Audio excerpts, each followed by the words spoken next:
У Беларусі ўлады ўзмацняюць кантроль за хадой уборачнай кампаніі. Ува ўсе рэгіёны краіны накіруюць спецыяльныя мабільныя групы. Такое рашэнне прыняў прэм'ер-міністр Александр Турчин. Афіцыйная мэта групаў выяўляць праблемы, якія запавольваюць і абмяжоўваюць жніво, паведаміла прэс-служба Савету міністраў. Мабільныя групы пачнуць працу ўжо найбліжэйшымі днямі. Яны будуць адсочваць стан тэхнікі, аператыўнасць яе рамонту, забяспечанасць палівам, наяўнасць механізатараў і выкананне дысцыпліны на месцах. Аднак, хто ўводзіў склад такіх камандаў, пакуль невядома.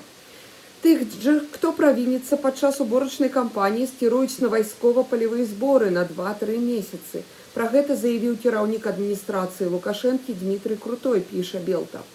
Чыноўнік даручыў Міністэрству абароны аператыўна падрыхтаваць месцы і віды работаў, на якіх задзейнічаюць нядбайных аграрыяў.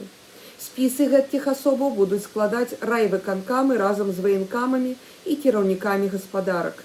Падобныя захады сталіся адказам на крытычныя заявы Лукашэнкі падчас нарады 21 ліпеня.